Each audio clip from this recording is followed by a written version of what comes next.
There we go. Okay.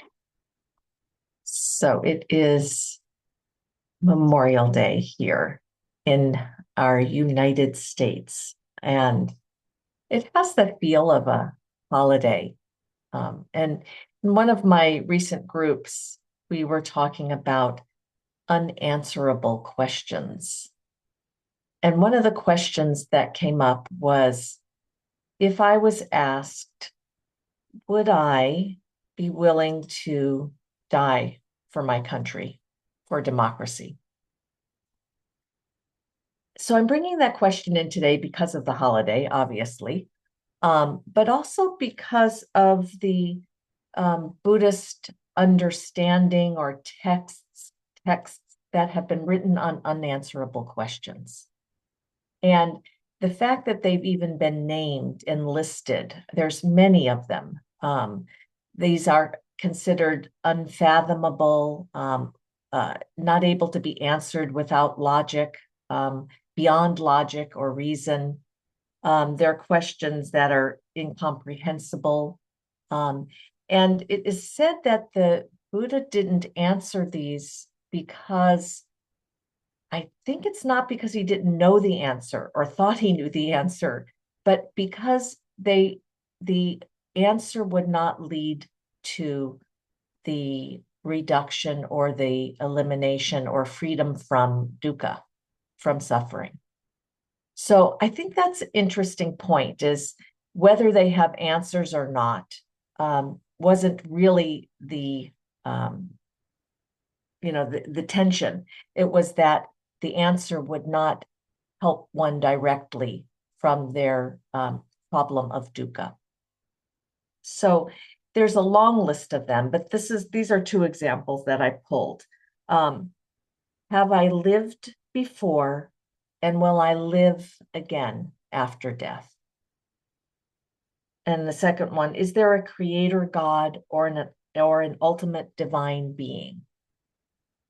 So the Buddha said, I'm not going to answer this. And even most traditions will say, these aren't even questions worthy of your thoughts. Don't even think about them. They'll be hindrances on the path. They're going to just run you in circles. But in this modern era, we're living with many unanswerable questions. And we may find them coming into our meditation even at times, especially if there's something we're living with or something that's in our experience. And I've been considering that bringing kindness and curiosity to these unanswerable questions, letting them run their course within our meditation or within our lives, and maybe even befriending them might change our relationship with these questions, might even change some of the questions that we might have. So, or we may find out, times where it's time to put some of these questions aside.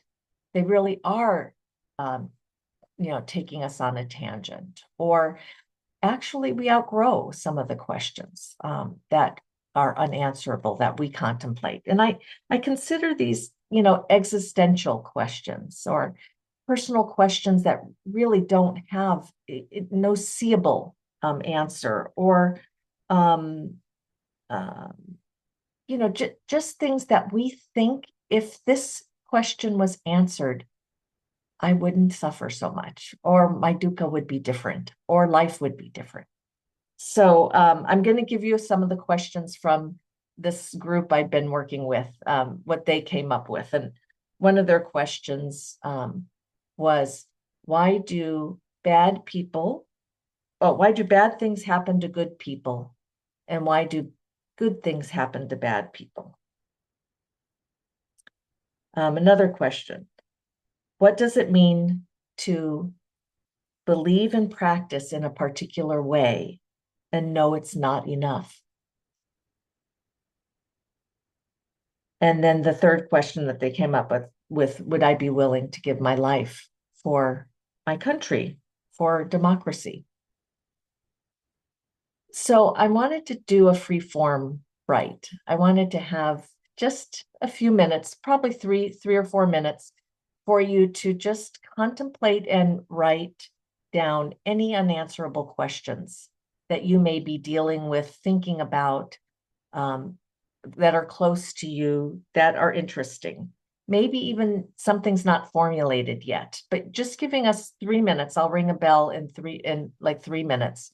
You can contemplate or write down, are there any unanswerable questions that you actually would like answered and think that that would change your dukkha, if you knew the answer? So we'll have a few minutes to share if we want, but I'll, like I said, ring a bell again in 3 minutes.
Okay. So before we go into meditation, is there anyone that would like to say one of theirs, something that emerged for them, before we meditate? Was there a specific question that came up, or did something become clearer, or something you don't want to think about? Then you shouldn't say that, I guess, but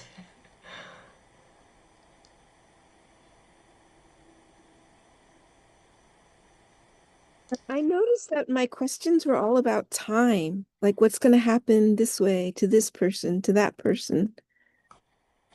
so that theme, huh? That's interesting, Kate. Yeah. Yeah, thank you. I had one about who gets into the lifeboat first.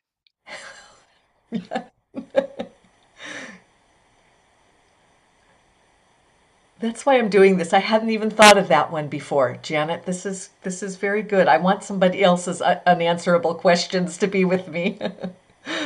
My questions were questions I remember thinking about when I was 16 and a senior in high school. What's outside the universe? Or conversely, what's infinity? Oh, yeah. Those are actually on the original set of questions too, Elizabeth. My question is, where will I get my courage from in the face of illness and death? Mm, mm, mm, mm. My question that I grapple with is, what is evil, and does it exist in and of itself? What causes it?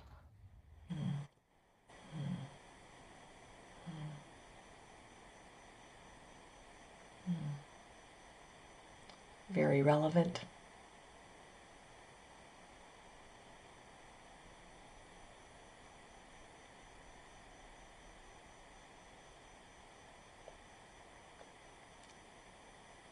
Just give another moment to see if anybody would like to add.